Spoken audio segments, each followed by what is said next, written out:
I was very surprised the Brooklyn Nets fired their coach. Yeah. Nobody would have thought that the Brooklyn Nets were going to fire Kenny Atkins. Nobody. And the story came out that Sean Marks had Atkins come in and speak to the high-ups, the organization owners and the people that have money invested into the organization, and they wanted to know his thoughts on where this team is heading. And after the meeting, Kenny Atkins was no longer the head coach of the Brooklyn Nets. Now, Kevin Durant came out over the weekend and said that this team is, what he thought this team was on its way of being is completely fallen off. That this team does not know where it's going. When you fire a head coach in the middle of the season when you're a playoff team and expect these players like Kyrie Irving and guys like Kevin Durant to expect that this team absolutely knows where they're heading as a team, as an organization, when they were expected to be a championship competitive team next year, especially the way LaVert is playing. Mm-hmm. It's interesting because I think this kind of thing, if it happened, would have happened in the offseason if it was going to happen, because the Nets, even though they've been a little down from where they were last year, they've still been a playoff competitive team. They're still, I think, at 500 right now or slightly below, but they were right around where they were last year. And again, a lot of times when you see coaches fired in the NBA now, it's because of the superstar players. It's a player-run league now. If you don't get along with this superstar player, you're not going to keep your job very much longer. So that kind of thing could have happened with Kyrie Irving, with Kevin Durant if it happened. But because of them not playing for pretty much all year and him still having the team young, I'm surprised they would have committed to getting rid of him that quickly. So it seemed kind of bizarre in that case. And I think Kenny Atkinson will get a job very quickly once the offseason begins, because he has been a good coach for a while, and he's good with young players and good with a lot of unknown players too. Well, think about it this way. There is a team across the river that's going to be looking for a head coach at the end of the season's end. And we were talking about Thibodeau and Jeff Van Gundy and Mark Jackson, and now you have another New York representative that is now available who worked as an assistant coach with the New York Knicks organization for many, many years in Kenny Atkinson. Now, Kenny Atkinson is a very high-profile coach now. And there are not just the New York Knicks are going to be looking at him. There are plenty of teams that'll be looking at Kenny Atkins that are going to be looking for a coach in the offseason. And right now, the Nets are 29-34. Oh, wow, they're actually worse than I thought. Okay. They're right now the 7th seed in the Eastern Conference. Which doesn't say much. And they don't have Kyrie Irving practically for the rest of the season, and they're not going to see Kevin Durant until next year. Now, you would think after this offseason bringing in Kevin Durant and Jordan that they would give Atkinson a little bit more time with Kevin Durant and with Jordan to see what team they have enforced.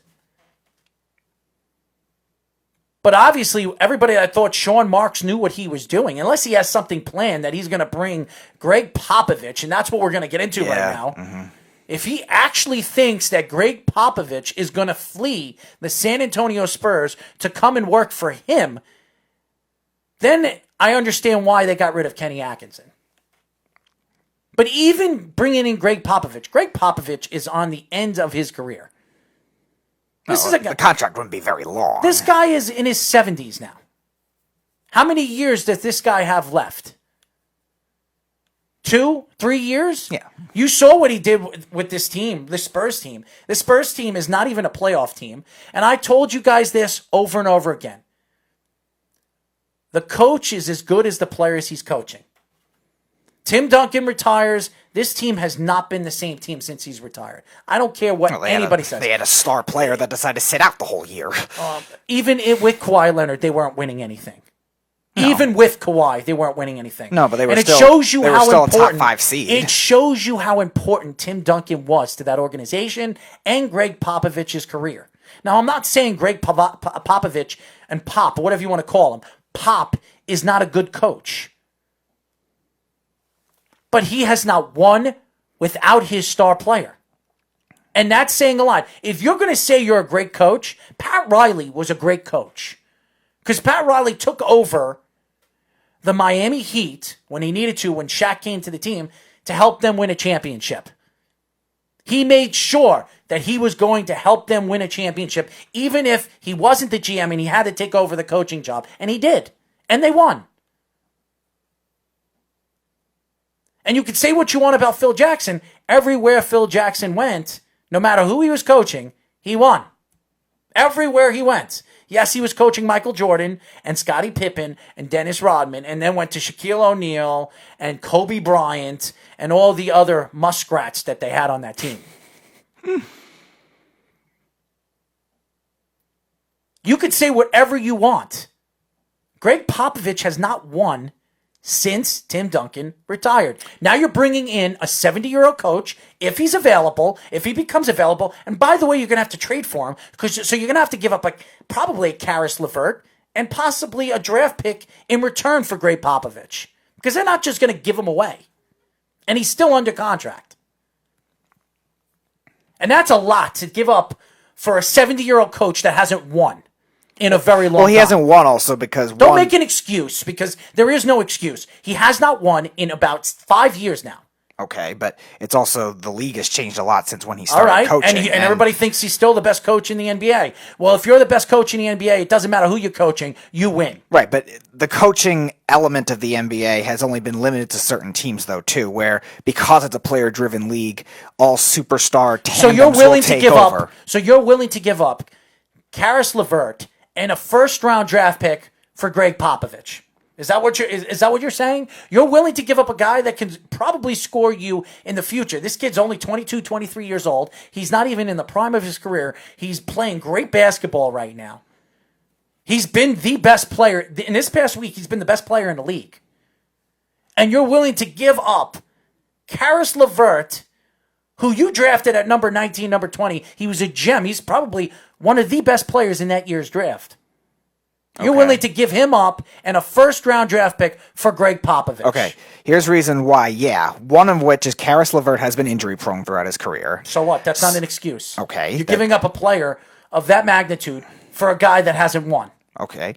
For a guy that hasn't won, but he's still been very good with less talent after Duncan retired. They still were playoff teams every year.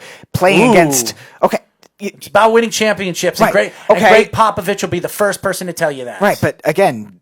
The teams were never the best teams once he retired. They were a top 5 seed with Kawhi Leonard sitting out the whole year and not playing at all. Who was the best player? LaMarcus Aldridge, who you say is overrated all the time. So he is overrated. So exactly. So not many coaches would get them to a top 5 seed amidst all that.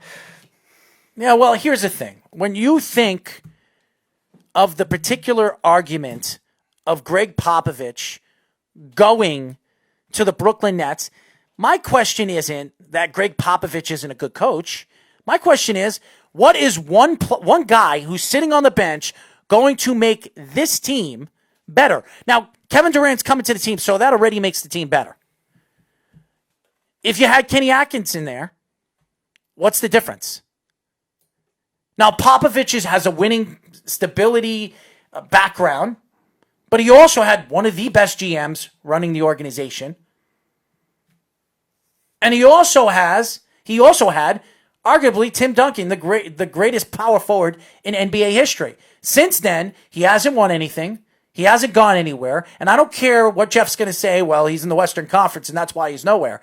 My argument here is you're not going to give away possibly a star player and a first-round draft pick for Gregg Popovich, a washed-up Gregg Popovich, who, yes, is a great coach, was a great coach, no longer a great coach. Go ahead, put him through, Speedy. What's up, Jeff? How are you, Jeff? How are you, Jeff? How are you? I'm good, Errol. How are you? I'm good.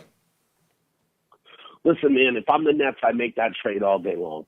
And of course, I agree. And of course, you would say something like that. And why would you make that trade every single day? Here's why I would make that trade. The Nets draft pick is you can always find outliers in the draft that have been drafted where the Nets are going to be drafting, which is like 10 or below, that become superstars. You're always going to be able to find those outliers. However, not most of the time, many of those guys don't pan out. So I don't think that The draft pick is a big deal. I would let Caris LaVert go because you still have Spencer Dinwiddie, getting Kevin Durant back. But I think most importantly for the Nets is you need a coach that can manage personalities that can't just be run out of town like the guy they just ran out, or they're talking about Tyronn Lue or something like that. You can't have a coach that's just going to be pushed around by the players. You can't have it. And I agree with you. But again, Gregg Popovich is not the same Gregg Popovich from 5 years ago.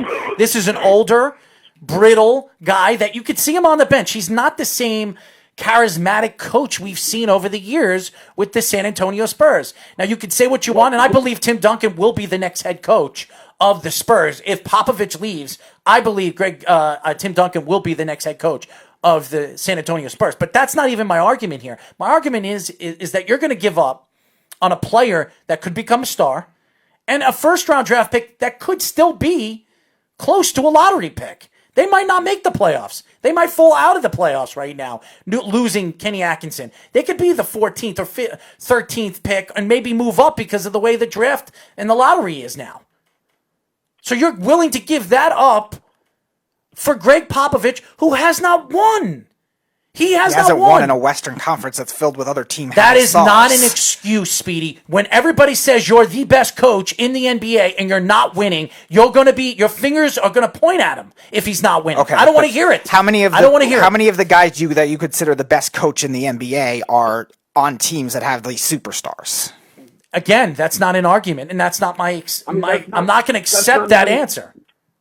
That's not even the question for me, though. The question for me is, name a coach that they can get, or that's available, or whoever. Who's the next coach of the Nets that can manage personalities, especially one that has a terrible attitude like Kyrie Irving, who, by the way, may be a franchise killer? Well, again, if you're going to bring Gregg Popovich in, how are you going to tell everybody that you're going to still be able to control Kyrie Irving? Gregg Popovich, over the years, and he's had problems with Kawhi Leonard. There's nothing hidden behind that. There are facts to that story. And you think of Gregg Popovich right now, going into this season, everybody expected the Spurs to be somewhat of a playoff team. They're not even going to make the playoffs. Right now, they're under 500 by what, 5 games? And you're hearing stories that the Spurs might be willing to trade Gregg Popovich, but they're going to ask for a king's ransom. They might ask for another first-round draft pick. But if there's a team that survived all these, it's the Nets. So you think adding Gregg Popovich has a record?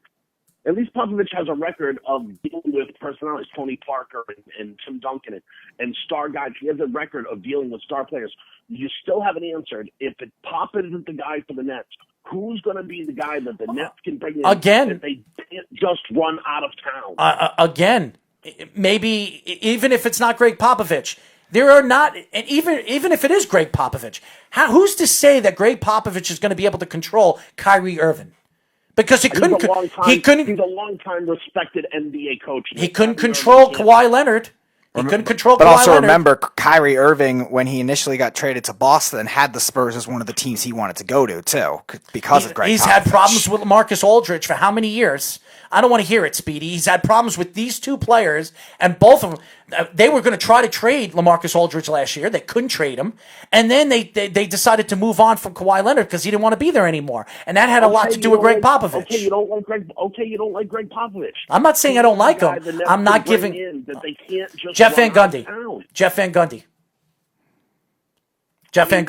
Van Gundy probably is going to be the Knicks coach, right? Isn't that what everyone's saying? No, I don't think Jeff Van Gundy's going to take that job. I don't. I think he'll be interviewed. I think the guys that you're going to be looking at, and I've been saying this over and over again, I think it's Mark Jackson or Tom Thibodeau. I think it's one or the other. And now that Kenny Atkinson is available and he's a New York native, he will be a guy that the Knicks will absolutely interview for the position. Now, does it mean he's going to get the job? Probably not, because I believe Rose has his thoughts on who he wants to take over. And again, I'm going to say this, and I've said this over and over again. I think it's Tom Thibodeau.